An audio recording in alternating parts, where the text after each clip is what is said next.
নবী সাল্লাল্লাহু আলাইহি ওয়াসাল্লাম কি হুজুরদের নবী না আপনার নবী? কথা বলেন, উত্তর দেন। নবী সাল্লাল্লাহু আলাইহি ওয়াসাল্লাম কি হুজুরদের নবী না আপনার নবী? তাহলে আপনার মধ্যে তার সুন্নাত থাকবে না কেন?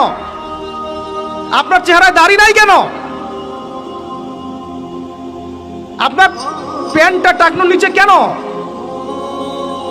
কেন আপনি নবী সাল্লাল্লাহু আলাইহি ওয়াসাল্লামের জীবনী সারা জীবনও একবার পড়ে দেখতে পারলেন না?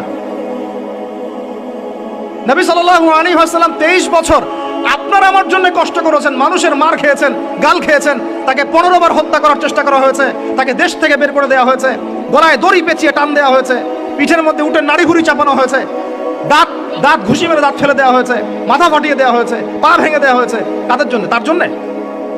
তা আপনি আমি কেন তার জীবনী পড়ে দেখলাম না কখনো? কেন আপনার চেহারায় দাড়ি থাকবে না, আমার চেহারা দাড়ি থাকবে না? কেন আমাদের প্যান্ট টাকনুর নিচে উপরে থাকবে না? কেন আমাদের কথাবার্তা, চাল চলন, খাওয়া দাওয়া, ইস্তেঞ্জা করা, নামাজ পড়া, প্রতিটা অ্যাক্টিভিটি সুন্নাহ মাফিক কেন হবে না? এটা আপনাকে হুজুরকে শেখাতে হবে কেন? এটা তো আপনার দায়িত্ব, শেখা নিজের দায়িত্ব। আল্লাহর রাস্তায় বের হতে আপনাকে বলতে হবে কেন? নিজের তাগাদা থেকে আপনি বের হবেন। হুজুররা কবরে যাবে, আপনি যাবেন না? উত্তর দেন। হুজুররা, তোমরা উত্তর দাও, ছেলেরা, ইয়াং জেনারেশন, তোমরা যারা আছো, হুজুররা কবরে যাবে, তোমরা আমরা যাব না? হুজুরদের নবী মুহাম্মদ সাল্লাল্লাহু আলাইহি ওয়াসাল্লাম আমাদের নবী নন? নবী সাল্লাল্লাহু আলাইহি ওয়াসাল্লাম শুধু সাহাবীদের জন্য আসছিলেন না আমাদের সবার জন্য আসছিলেন? নবী সাল্লাল্লাহু আলাইহি ওয়াসাল্লাম সারা জীবনে যে কষ্টগুলো স্বীকার করেছেন তা নিজের জন্য না আমাদের জন্য? কিয়ামতের মাঠে তার সুপারিশ ছাড়া আপনি পার পাবেন? তাহলে আপনাকে সুন্নত কেন শেখাতে হবে? কেন আপনাকে মেসি নেইমারের হিস্ট্রি পড়াতে হয় না? আপনি তো নিজেই জানেন। কেন আপনাকে এই নায়ক নায়িকাদের হিস্ট্রি পড়াতে হয় না? আপনি নিজেই জানেন, খোঁজ খবর নেন। কিন্তু মুহাম্মদ সাল্লাল্লাহু আলাইহি ওয়াসাল্লাম সম্পর্কে এত গাফেল কেন? সুন্নত না জানলে বেদাত চিনবেন কিভাবে? সুন্নত চিনলে পরে তো বেদাত চেনা যাবে। এগুলো সুন্নত, এগুলোর বাইরের গুলো বেদাত। তখন তো বেদাতের আলাদা করে সংজ্ঞা আপনাকে শেখাতেই হয় না। মুসলিম পরিবারে জন্ম নিয়েও তাওহীদ চিনতে পারছি না, শিরকের মধ্যে লিপ্ত আছে। সুন্নত চিনতে পারছি না, বেদাতে লিপ্ত আছে। নামাজ, সুবহানাল্লাহ, মুসলিম পরিবারে জন্মগ্রহণ করে নামাজ পড়েন না কেন?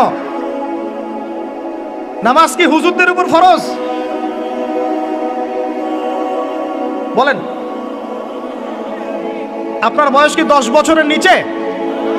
তাহলে আপনি নামাজ পড়েন না কেন?